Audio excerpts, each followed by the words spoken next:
I'm Jack, 30M, and I need to share my story. I've been in a relationship with Tiffany, 28F, for the past 2 years. We met through mutual friends at a party and hit it off immediately. Both of us had our fair share of failed relationships in the past, so we were cautious at first.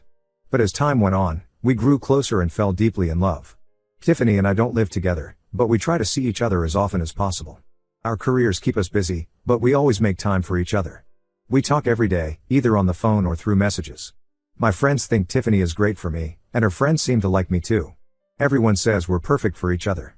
For Tiffany's birthday last month, I decided to surprise her with plane tickets for a week-long vacation together. I was so excited to spend quality time with her and show her how much she means to me. When I gave her the tickets, she was thrilled. She hugged me tightly and said it was the best gift she'd ever received.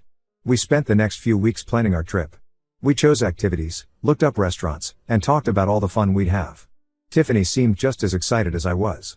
She even bought new clothes for the trip. The day before our flight, Tiffany called me. She sounded upset and told me her boss hadn't approved her leave. She said she'd have to stay behind for work. I was disappointed, but I understood. Work commitments happen, and I didn't want to make her feel bad about it. However, something didn't feel right. Tiffany had mentioned earlier that her leave was approved, so this sudden change seemed odd. I tried to push the thought away, not wanting to doubt her. But the feeling lingered. The next day, I decided to call Tiffany's office to see if there was any way they could let her have the time off. When I spoke to her coworker, they told me Tiffany wasn't in the office. In fact, they said she had taken a week off for vacation. My heart sank. Why would Tiffany lie to me? What was really going on? I couldn't shake the feeling that something was very wrong. Without thinking it through, I booked a ticket to Tiffany's city. I know it wasn't the smartest move, but I needed to know the truth. When I arrived at Tiffany's apartment, I used the spare key she had given me. As I opened the door, I heard voices inside. One was Tiffany's, and the other was a man's voice I didn't recognize. I froze, not knowing what to do. Part of me wanted to burst in and confront them, but another part was terrified of what I might find. I stood there for what felt like hours, listening to their muffled conversation and laughter. Finally, I couldn't take it anymore. I knocked on the door loudly. The voices inside went silent. After a moment, I heard footsteps approaching. Tiffany opened the door, and her face went pale when she saw me. Behind her, I could see a man sitting on the couch, looking uncomfortable. "Jack," Tiffany said, her voice shaking. "What are you doing here?" I couldn't speak. I just stared at her, then at the man on the couch, then back at her. Tiffany started to stammer out explanations, but I couldn't hear her over the sound of my heart pounding in my ears. Finally, I found my voice. "Who is he?" I asked, pointing at the man. Tiffany hesitated, then said, "This is Mark. He's a coworker." I looked at Mark, who couldn't meet my eyes. "Is this why you couldn't come on our trip?" I asked Tiffany. She didn't answer, which was all the confirmation I needed. I turned and walked out of the apartment, ignoring Tiffany's calls for me to come back and let her explain. I wandered the streets for hours, trying to process what had happened. When I finally checked my phone, I had dozens of missed calls and messages from Tiffany. I read through them, each one feeling like a punch to the gut. Tiffany admitted that she had been lying to me. She and Mark had been having an affair for months. She claimed it didn't mean anything, that she still loved me, but her words rang hollow. I didn't respond to her messages. Instead, I booked a flight back home. As I sat in the airport, waiting for my plane, I felt numb. The future I had imagined with Tiffany was crumbling around me, and I didn't know how to pick up the pieces. When I got home, I turned off my phone and shut myself in my apartment. I couldn't face talking to anyone, not even my closest friends. I kept replaying everything in my mind, wondering how I could have been so blind. After a few days, I finally turned my phone back on. Tiffany had left dozens more messages, alternating between begging for forgiveness and accusing me of overreacting. My friends had also been trying to reach me, worried about my sudden disappearance. I called my best friend, Jake, and told him everything. He was furious on my behalf and offered to come over. I accepted, grateful for the company and support.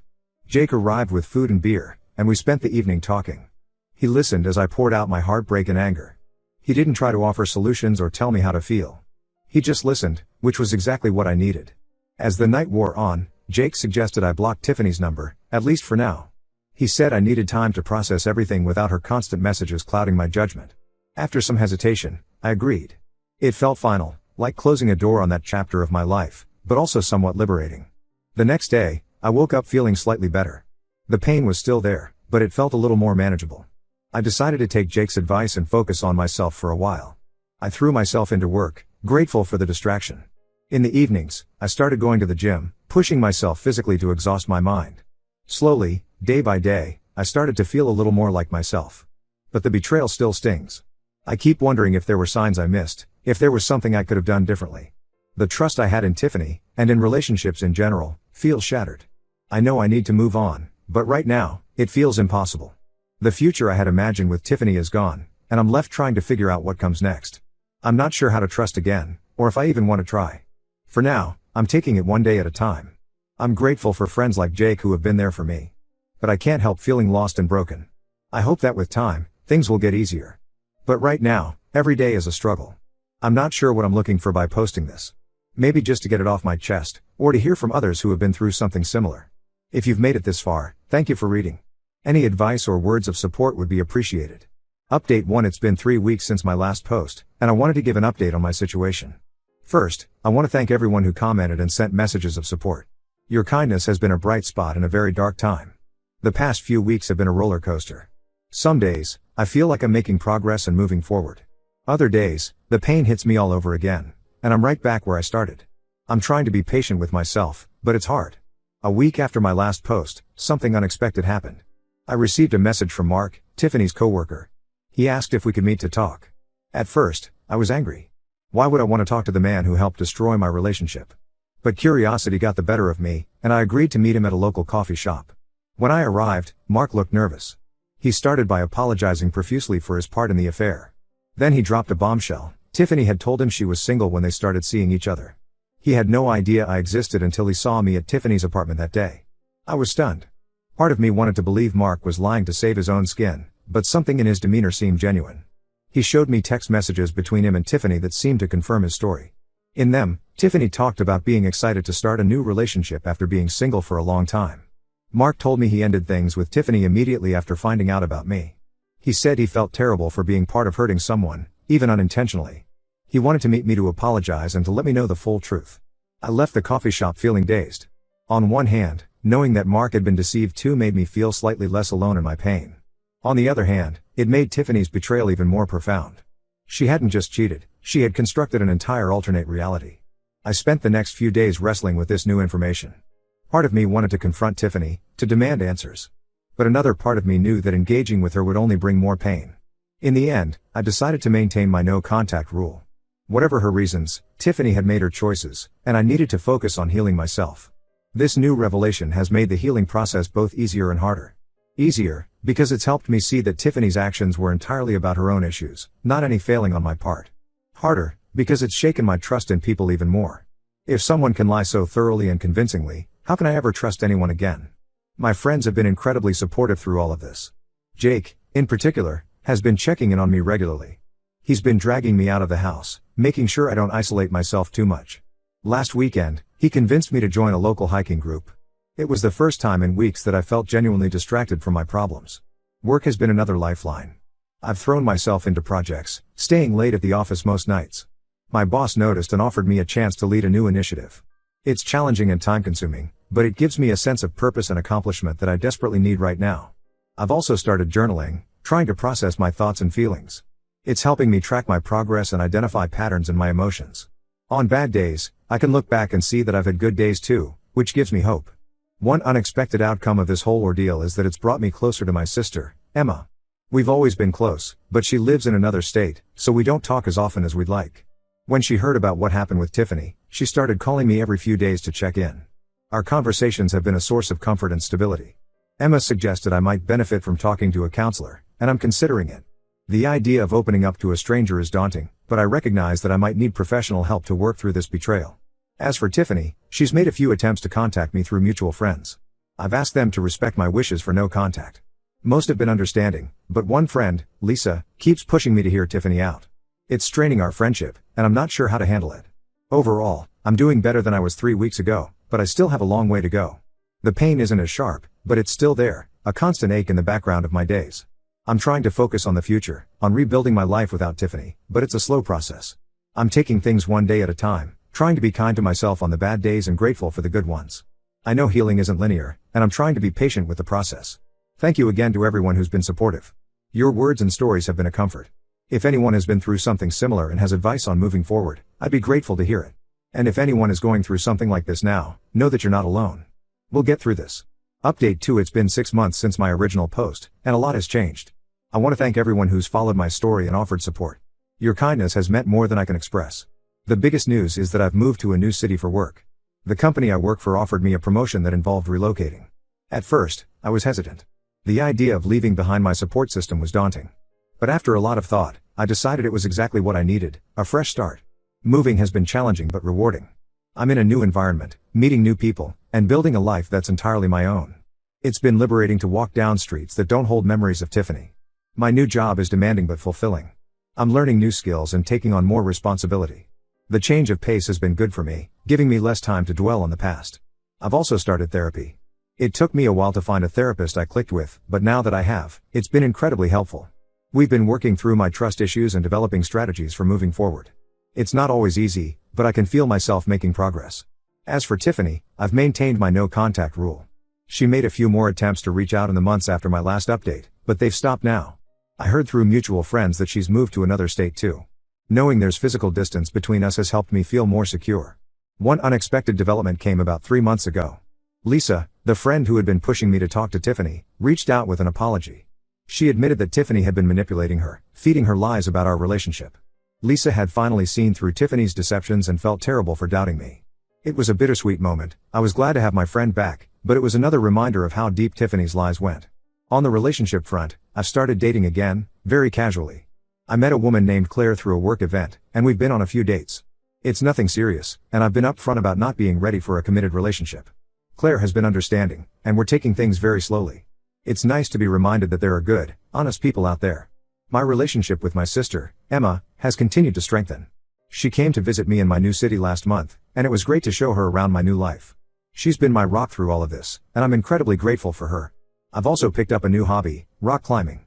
There's an indoor climbing gym near my new apartment, and I've found that I really enjoy the physical and mental challenge. It's become a form of moving meditation for me, a way to clear my mind and focus on the present moment. Looking back, I can see how far I've come. The pain of Tiffany's betrayal isn't gone, but it's no longer the defining feature of my life. I'm building new memories, new relationships, and a new sense of self. I still have moments of doubt and insecurity. There are still nights when I lie awake, replaying the past and wondering what if. But these moments are becoming less frequent and less intense. I'm learning to trust again, both others and myself. I'm more cautious now, but I'm trying not to let my experience with Tiffany close me off from new connections. It's a delicate balance, but I'm working on it. To anyone going through something similar, I want to say, it gets better. It's not easy, and it's not quick, but healing is possible. Surround yourself with good people, be kind to yourself, and keep moving forward, even when it's hard. Thank you all again for your support throughout this journey. Your words have been a source of strength and comfort. Here's to new beginnings and brighter days ahead. Update 3. It's been 2 years since my original post, and I felt it was time for a final update. So much has changed, and I'm in a completely different place now, both literally and figuratively. I'm still living in the city I moved to for work, and it truly feels like home now. My job continues to challenge and fulfill me. I've been promoted again and now lead a team of my own. It's stressful at times, but I love the sense of purpose it gives me. The biggest news is that I'm in a new relationship. Her name is Olivia, and we've been together for about a year. We met through my rock climbing hobby. She's an instructor at the gym I go to. Our relationship developed slowly and naturally, which was exactly what I needed. Olivia knows about my past with Tiffany, and she's been incredibly patient and understanding. We've had many open, honest conversations about trust and communication. It hasn't always been easy. I still struggle with insecurity sometimes, but Olivia has been supportive every step of the way. I continued with therapy for about a year after my last update. It was incredibly helpful in processing my experiences and developing healthier relationship patterns. I still use many of the techniques I learned, especially when I'm feeling anxious or doubtful. As for Tiffany, I haven't heard from her in over a year now. The last I heard, she had gotten married. I was surprised to find that the news didn't affect me much. It was just information about someone who used to be important to me but no longer is. My friendships have evolved too. Some of my old friends have drifted away, but I've made new, strong connections in my new city. Jake and I are still close. He came to visit a few months ago, and it was great to show him around my new life. My relationship with my sister, Emma, continues to be a source of strength and joy. She's getting married next year, and I'm honored to be her man of honor. Olivia and I are excited to be part of the celebration. Looking back on the past 2 years, I'm amazed at how much I've grown. The pain of Tiffany's betrayal is no longer a daily presence in my life. It's more like an old scar, a reminder of past hurt, but no longer painful to the touch. I've learned a lot about myself through this journey. I'm stronger and more resilient than I ever knew. I've also learned the importance of self-respect and setting boundaries. These lessons have served me well in all areas of my life, not just in relationships. Rock climbing has remained an important part of my life. I've progressed to outdoor climbing and even took a trip to tackle some challenging routes in Utah last summer. It's become more than just a hobby, it's a way for me to challenge myself, face my fears, and build trust with others. My advice to anyone going through a similar situation is this: give yourself time to heal, but don't be afraid to open yourself up to new experiences and relationships. The right person will understand your past and be patient with your healing process. I also want to emphasize the importance of focusing on personal growth. Whether it's through a new hobby, career advancement, or personal development, investing in yourself is crucial. It not only helps distract from the pain but also builds confidence and self-worth. This will be my final update. I feel like I've closed this chapter of my life, and I'm ready to fully embrace the new one. Thank you to everyone who has followed my journey and offered support along the way. Your kindness and encouragement have meant more than you know.